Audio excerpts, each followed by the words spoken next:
Throughout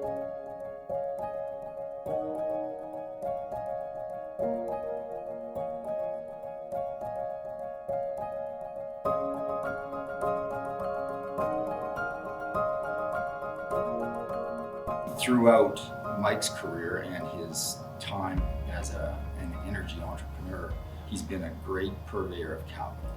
So whenever we've had the opportunity to raise capital, we've had lots and lots of interest because people know that he's able to build value. He's familiar with all the disciplines of the business, and he's got an immense ability to learn and absorb that knowledge and deploy it in our own company. I would say first and foremost, I mean, he would probably be, one of the top, if not the top, exploration geologist in North America. So I think from that point of view, obviously he becomes a pretty interesting leader for technical folks, and he's been able to attract some of the top minds in the energy business. From the technical side, because of his vision and his willingness to continue to explore and push the limits. I come from although I'm a lawyer, I come from a geological background in the sense my father was a geologist. My father-in-law is a geologist, and cousins who were geologists. Obviously, I grew up with geologists all around me. And I've discovered that Mike's passion for geology is shared by a lot of other geologists, but he also shares another problem that geologists all have, which is they all think everybody else thinks geology is interesting. So they share that with you all the time. Yeah, Mike would carry his maps around for years. He would carry this big tube of maps, probably till a couple of years ago, and to every investor meeting and roll out the maps. And finally, I think Scott maybe did tell him, maybe not everyone's as interested as you are in all of this. A British fella, his name was John Woods, and he was an entrepreneur. He really wasn't a big oil and gas guy, but liked doing all kinds of different investing things. So I'd drink beer and play tennis when we were killing time in between the course events. And he'd said, well, if you ever decide to go do something on your own, give me a call. So I ended up doing the deal with John, and he was the big investor and went off, and then his investors were from overseas. They were from the UK, and he made a commitment that we were going to go public in 4 months. So I didn't even own any shares in public companies, let alone know how to take a company public. So it was a quick learning experience. And so we got it all done. Yeah. And we were small, and it was, we kind of went from 1,000 to 2,000 BOEs a day to 3,000 over 3 or 4 years. And Duvernay followed much the same path. So it was a ton of fun. Yeah, Berkeley was sold in 2001 to Anadarko in a hostile takeover bid that started prior to that. And then Duvernay was founded thereafter and was eventually sold to Royal Dutch Shell. When you've just made people a lot of money, and investors, employees, etc., a lot of money, everybody wants to be part of your next story, regardless of what the capital market is doing at that time. While the financial crisis was on, Mike saw opportunity.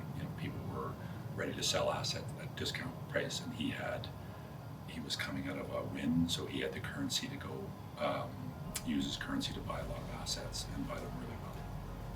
With Tourmaline, we knew that just the change in the investor climate, you had to be big fast. So that got onto Berkeley and Duvernay started as juniors, and it was fun, kind of slowly growing production. Those days are gone. You have to be big out of the chute. And 2008, 2009, was one of those rare windows of opportunity where the super majors were willing to part with assets in the best part of the basins. We had an eye on some assets that Shell had, and the deal really came together when Mike and his wife Sue and myself and my wife Karen were over in Peru. And we were flying from here to Houston, and then the connecting flight from Houston to Peru, and it was in the airport in Houston that we heard back from Shell. So we basically, made a counter offer sitting on the airplane. We were hiking on the Inca Trail up towards Machu Picchu, and Mike was spending time on the cell phone and drawing out little diagrams on sheets of paper, which he was graphing back to the office. And I think that is where the shell deal really was germinated, and it was one of the illustrations of his ability to put great deals together on a real timely basis basically on the back end. I see the current opportunity with the value dislocation, like things are at all-time lows. I see it setting up exactly the same way as kind of second half, 08, 09. So how do I create some acquisition dollars so that we can go take advantage and not take the debt up? And so what we created, because our cost structure is so low that we can afford a small royalty on our lands, and we have an enormous amount of infrastructure. So we sold down 5% of that, put a small royalty on our existing land base, which is huge, and created kind of a hybrid royalty trust infrastructure company. Basically, we took a cash flow stream that's getting valued by the market at 3 times and privately created Topaz, and those are, we raised the money at a 9 times multiple. But the goal is take it public, and hopefully we're at 12 or 14 times. And what it's done, it doesn't change Tourmaline's EP business. It's a very marginal increase to our costs that we can absorb, but it's created an $800 million to $1 billion line. He's sort of always been out there in the fray. He's the one who went and got the money they needed to do the drilling program. So he's the one that sort of let everybody do their job as a geologist or as an accountant without worrying about where the next penny's coming from. And that's resulted in an attitude and a collection of people who are second to none, which has given us the ability to grow from 0 11 years ago to the biggest gas producer in Canada.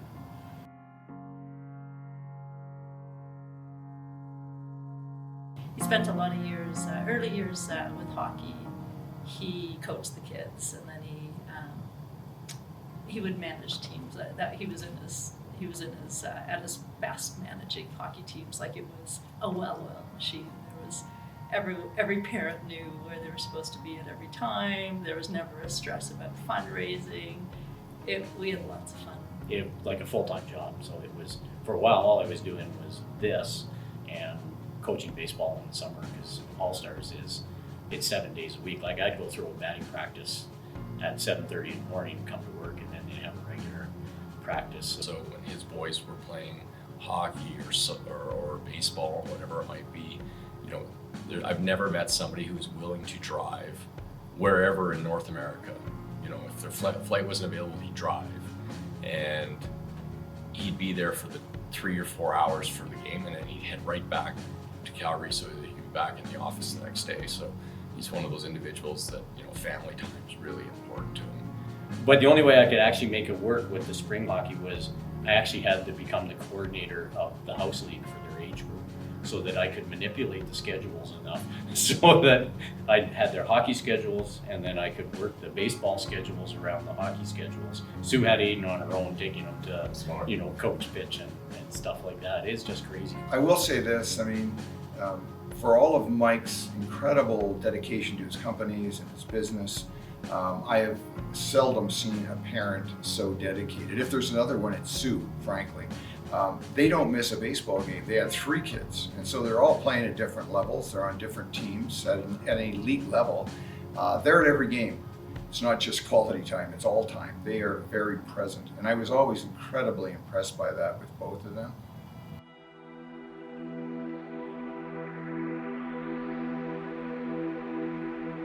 They've been supporting, just like Ronald McDonald House, Hotchkiss Brain Institute, the Alberta Children's Hospital, for years. There was a major donation to the Faculty of Engineering at Queen's, funding for the new master's program, Earth Energy Resources Leadership program at Queen's as well. Donation for the expansion of the Strathcona Tweedsmuir School here in Calgary. So the bun toss has evolved to now our managing landman, Marty Staples, basically takes employees' faces and puts them on caricatures. And so then we pay money to get buns, and then we whip buns at basically the character of employees' faces. So now it's a huge event for us, and so we get the whole company kind of comes, and I forget what the number is that we've raised for United Way, but it's a crazy high number. It was a couple of years in that I received a letter from Mike saying that he wanted to get involved and help our program, and he offered to build us an indoor training center, which has started kind of this donor relationship with Mike, and he has now been the lead donor for the Rose Indoor Baseball Training Center at UBC and now Tourmaline West Stadium. So we have a big connection to Mike out on UBC's campus. And we were building an indoor training facility, which was really, we saw as critical to what we could offer these promising young athletes. And that's about the time I met Mike, and I said to Mike, I said, you know, if you want to get on board in a big way, here's an opportunity. And that was the beginning of Mike's philanthropy vis-a-vis the Dogs program. He acquired naming rights to our indoor training center, allowed us to complete a state-of-the-art training center called the Duvernay Fieldhouse. Subsequently, I was sitting at a ball game, and I remember Mike walking up the stairs, and I pointed to an empty field in the backyard just beyond our parking lot, and I said, "What do you see there, Mike?" And he says, "I don't know, it's, as long as it's not a soccer field." And I said, "Mike, you know what I see? I see another stadium strictly dedicated to the young kids, to the youth program." And he said, "Well, see if you can find a partnership to acquire that land, and let's make it happen." And we did. Right now, it's still actually quite new, but when you look at what's been built in Okotoks with John or Candia and with Mike's assistance and some other people, and then Mike getting involved out at UBC so much, like I said, you do not find it in this country that people invest in infrastructure for sports. And what Mike has done, the thousands and thousands of not only kids, but collegiate players, high school players, parents that get to come, the families that get to come and watch the games. This story will be told for decades of what Mike Rose meant to baseball in this country, and we're really fortunate to have him not only in Okotoks but at UBC supporting us.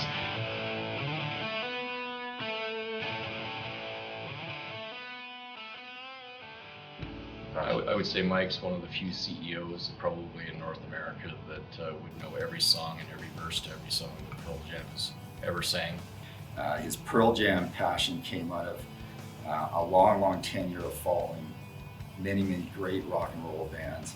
I think that they've emerged as his favorite band because they're the bridge between the old school rock and roll and the new grunge and alternative rock, and they're very relevant on society issues. You know, when the iPod was first invented, maybe before the iPod was invented, he would make these things called D-tapes. He called them D-tapes. I don't know what the D stood for. But anyway, and he would compile different music together and name them. So he had all these D-tapes that were compilations. And then, of course, when the iPod came along, it became playlists. And so they're all named and they have themes and puts them together. And honestly, he would love to be a DJ. Like that would be his closet passions. And there have been various times when we've been out on the road marketing, meeting with institutions around North America, and Pearl Jam just happens to be in the city we're in, where we've ended up at the Pearl Jam concert, and I would hazard a guess that we were probably the only people there with suits and ties on. And again, that was post a scheduled day with 10-12 meetings, but still had the time to take in Pearl Jam and blend in with the crowd in our suits and ties.